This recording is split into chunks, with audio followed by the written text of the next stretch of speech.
Here's the brutal truth about baseball. Sometimes the best individual performances mean absolutely nothing when your team can't hold a 4-run advantage. And that's exactly what happened to the St. Paul Saints in their heartbreaking 7-6 defeat to the Memphis Redbirds on Tuesday night. Since making his comeback from a right forearm strain injury on August 9th, Andrew Morris has been nothing short of spectacular for the Saints. The starting pitcher walked into Tuesday's matchup at AutoZone Park carrying an impressive 2.05 ERA across his previous 7 appearances, numbers that would make any ace jealous. But here's where it gets controversial. Does individual excellence even matter when your team consistently fails to support you? Morris delivered another masterclass performance, methodically dispatching the first 9 Memphis batters he encountered, without allowing a single base runner. His precision and control were on full display as he continued his remarkable post-injury renaissance.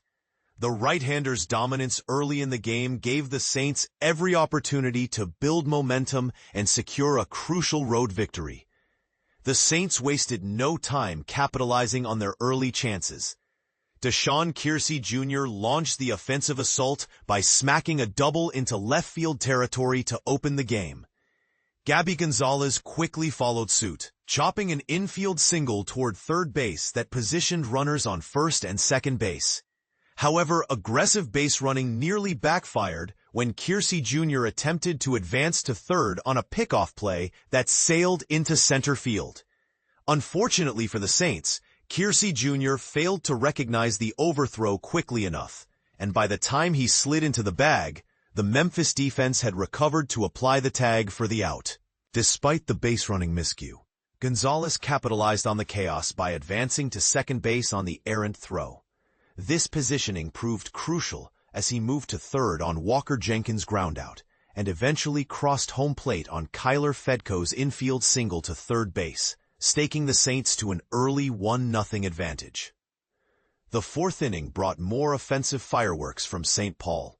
Fedko ignited the rally with a 1-out double that found the left field gap. With 2 outs and the inning seemingly winding down, Jonah Bride stepped up and delivered a clutch 2-out double to left field, bringing Fedko around to score and extending the Saints' lead to 2-0. Meanwhile, Morris continued his dominating performance through the first 3 innings, retiring 9 consecutive batters in order. But even the most dominant pitching performances face adversity. The Cardinals' top prospect, J.J. Weatherholt, finally broke through Morris's perfect string with a leadoff single to left center field in the 4th inning. Weatherholt immediately showcased his speed by swiping second base, then advanced to third on a fly ball out before crossing the plate on Cesar Prieto's sacrifice fly, trimming the Saints' advantage to 2-1. Morris completed his evening after 5 solid innings, surrendering just 1 run on a single hit while issuing 1 walk and recording 2 strikeouts. His performance deserved a victory, but baseball rarely rewards individual excellence when team execution falters. The 6th inning appeared to put the game away for St. Paul as they erupted for 3 runs with just 1 out recorded. Jenkins initiated the explosion with a single to left center field. Consecutive walks to Fedko and Peyton Eales loaded the bases, setting the stage for more damage. Bride delivered with an RBI single to left field, plating Jenkins and pushing the lead to 3-1. Jose Miranda then grounded a ball toward third base, but Jose Fermin's throw home sailed into the dirt and bounced past the catcher to the backstop, allowing 2 additional runs to score and ballooning the Saints' advantage to 5-1. And this is the part most people miss. A 4-run lead in the 6th inning should be insurmountable, especially with how well Morris had been pitching. What happened next exposed the Saints' most glaring weakness, their inability to close out games on the road. The bottom half of the 6th inning became a complete nightmare for St. Paul, as Memphis sent 9 batters to the plate and exploded for 6 runs to flip the script entirely. The Redbirds loaded the bases immediately with the first 3 hitters reaching via a walk and 2 perfectly placed bunt singles. Fermin drove in the first run with an RBI groundout, and Prieto followed with a sacrifice fly that cut the Saints' lead to 5-3. Blaze Jordan then stepped up and delivered the knockout punch with a towering 2-run homer to left field, his 12th blast of the season, that knotted the game at 5-5. After Matt Koperniak doubled to keep the rally alive, Noah Mendlinger provided the ultimate dagger with a 2-run homer to right center field. The shot marked Mendlinger's first home run of the season and his first in 230 games, giving Memphis their first lead at 7-5. The Saints mounted one final push in the 8th inning when Jenkins reached base on a throwing error by shortstop Weatherholt.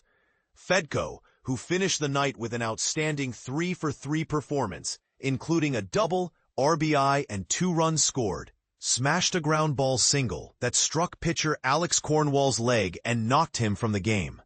A wild pitch advanced Jenkins to third base with runners at first and second. Bride's groundout brought Jenkins home, trimming the deficit to 7-6. Bride concluded his evening 2-for-4 with a double and 3 RBIs. Despite getting runners to the corners after Miranda drew a walk, Patrick Winkle's flyout to center field ended the threat and sealed the Saints' fate. The defeat marked the Saints' 10th consecutive loss away from CHS Field, extending their franchise record for futility on the road. But here's the controversial question everyone should be asking. At what point does this become more than just bad luck? The two clubs will square off again Wednesday evening at 6:05 p.m. for Game 2 of their 6-game series at AutoZone Park. St. Paul will send right-handed pitcher John Klein, 0-4, 5.82 ERA to the mound, to face Memphis left-hander Quinn Matthews, 4-7, 3.90 ERA. Fans can catch all the action on KFAN+, 96.7 FM. So here's my question for you. Is this Saints team mentally soft on the road, or are they just experiencing the worst possible timing with their mistakes?